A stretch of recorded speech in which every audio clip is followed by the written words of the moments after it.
contest that everyone wants to be a part of. Oh, it's a beauty. It transcends every other tournament. Oh, yes. Nothing compares to the honour or excitement. This about to win the Ryder Cup. And no matter how intense the pressure, Now that's unlucky. every player will give their all. It is the pinnacle of their careers. The Ryder Cup. It just doesn't get any better than this. Daily highlights start Friday at 8:30 on BBC2 and all-day coverage on BBC Radio 5 Live. It's the greatest show on earth.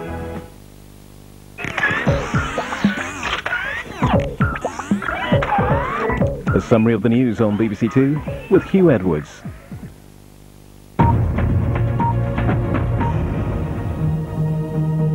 Good afternoon. Iraq has more chemical and biological weapons than previously thought, and it's trying to develop nuclear ones. The warning comes in the government's long-awaited dossier on Iraq's weapons of mass destruction.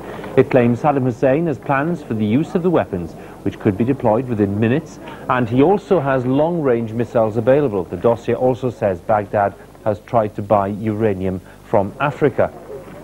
Well, in a special debate at the House of Commons, the Prime Minister told MPs that Iraq had spent 11 years flouting the will of the UN, and he insisted that diplomacy not backed by the threat of force never worked with dictators.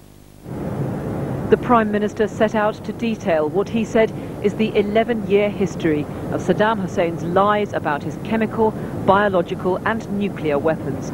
He told MPs Saddam's program of weapons of mass destruction is active and growing.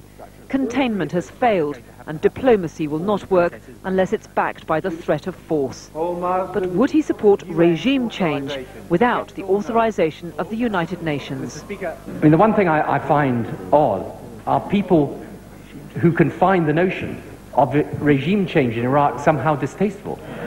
Regime change in Iraq would be a wonderful thing. That is not the purpose of our action. The purpose is to disarm Iraq of weapons of mass destruction. The Conservative leader Ian Duncan-Smith backed the government. He said opponents of military action should explain how Saddam could be forced to comply with UN resolutions.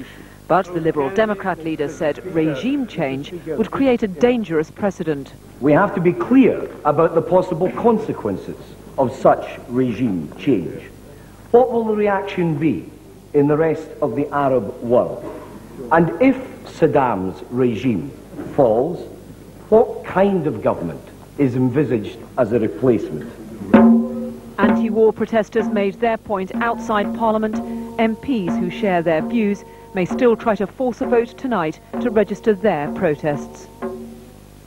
Well, officials in Baghdad have swiftly rejected the government's evidence. Iraq denies it has any weapons of mass destruction. The culture minister there accused Mr. Blair of making baseless claims. Blair is acting as a part of the Zionist campaign against Iraq. So all his claims are baseless. And today will be, his claims will be challenged by his own Labour Party in the House of Commons. The word from Iraq. Well, let's talk to our political correspondent Carol Walker, who's at Westminster now. Carol, let's talk a bit about some of the opposition, because we heard one or two signals earlier on. Now, as this debate's developed, how are things seeming now? Well, what you've seen really is a small group of those Labour MPs who we know are vehemently opposed to war, have intervened time and again to try to make their points, to try to pick up on what some of the other speakers are saying. But there have been some more thoughtful interventions too. I've just been hearing from Chris Smith, the former cabinet minister, who said that when it comes down to a choice, if it does come down to a choice between Britain siding with the international community, the UN and the United States, then Britain should side with the UN. For now, I think most MPs will be prepared to give Tony Blair a chance to pursue this UN course, but it's if President Bush runs out of patience with that things could get very tough indeed for Tony Blair. OK, Carol, thank you very much for that. Look at the day's other news now. The parents of a 15-year-old boy who was fatally stabbed in North London have demanded a public inquiry into his death. The jury at the Old Bailey found a 15-year-old boy guilty of the manslaughter of Kaiser Osman, a Somali refugee, but cleared him of murder. The boy's 12-year-old cousin was cleared of both charges. Share prices have fallen again. The FTSE hit another 6-year low, with shares down by more than 100 points. £24 billion have been wiped off the stock market in London today. That's nearly 3%. On Wall Street, where the markets opened about an hour and a half ago, the Dow fell by 60 points in the first hour of trading. The Pope has called for the Israeli government to lift its siege of the Palestinian leader Yasser Arafat's headquarters in Ramallah. Israeli forces began bulldozing the compound on Thursday in response to 2 suicide bomb attacks. Overnight, 9 Palestinians were killed in Israeli incursions into Gaza City. That's it. More for you on BBC News 24. I'll be back with a full update at 6 o'clock on BBC One. Bye for now.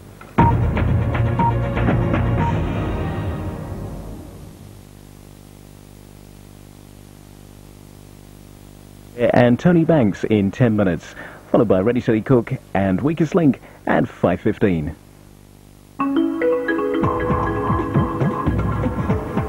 Now on BBC2, BBC London News with Emily Maitlis.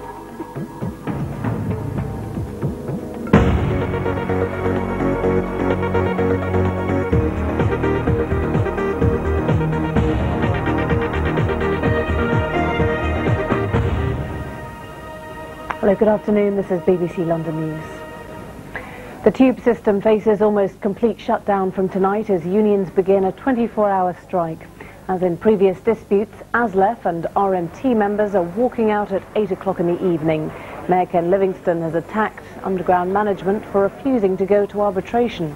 This is another reason that convinces me absolutely that there's virtually no one at the top of London Underground who has London's interests at heart, nor is there almost anyone at the top of London Underground who will be there after it is transferred to the control of myself and Bob Kiley. Retired family doctors will be offered so-called golden hellos to come back to the NHS. That's the promise from Health Minister John Hutton in the latest attempt to solve the shortage of GPs in the capital. He was speaking at a doctors' conference in South London. Well, we've been operating a number of incentives to recruit and retain extra GPs, and they've been particularly helpful in London, where we are able, in many parts of London, to offer the maximum payment of £10,000. And we've announced today that qualified GPs who want to return to the NHS will also be eligible for this extra enhanced payment as well. And I think that will go some way to helping ease some of the problems that are apparent in London today. A screening programme for older people in Essex has shown that 1 in 5 are suffering from the brittle bone disease osteoporosis. Scans have been offered in local pharmacies to customers thought to be at risk. Jean Houghton has just been diagnosed with osteoporosis, a bone disease which affects 1 in 3 women over 50 and 1 in 12 men. But it wasn't at her hospital that she had a high-tech bone scan, but here at her local pharmacy in Essex. During the NHS-funded pilot scheme, pharmacy staff approached people they thought might be at risk of developing the condition. With persistent back problems and a family history of the disease, Jean was a prime candidate. 20% of those scanned were diagnosed with the condition. They can now be put on a drug which helps prevent the disease. I realised that without that screening, I more than likely would have got worse as time went by. So I'm quite relieved that they found this out about me, so that now I can take the medication and trust to luck it never gets any worse. Pharmacists involved in the scheme will soon be able to prescribe patients drugs to try to combat the condition, rather than referring them to their GP. That's all from us for now, but we'll be back on BBC One at 6:30. We'll see you then.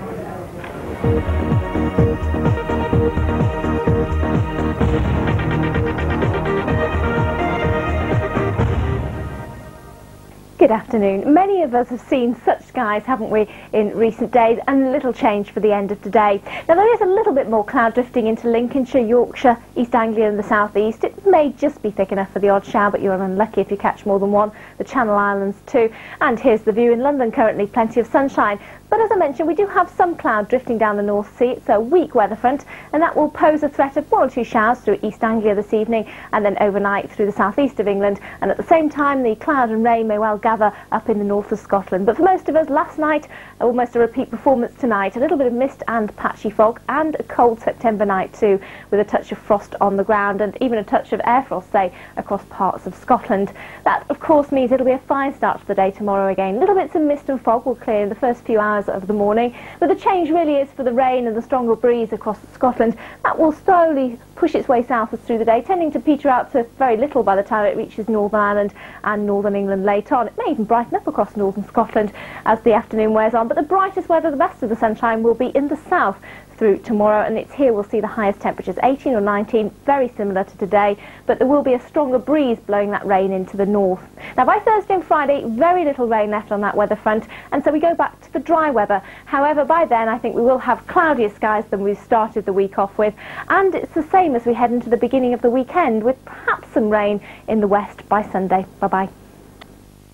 There is a very heavy police and army presence at this rally. If a story breaks, I don't have to wait till the next news bulletin. I don't have to wait till the paper hits the street. There is no such thing as 9 to 5 anymore. You have to have a connection with the people whose lives you're reporting on. It's immediate. It's hard to believe that no heads would roll over. You get it as it happens. You see it for yourself. There may be real trouble. People want the news when they want it. They feel that they've been left completely off the agenda. This is BBC News 24.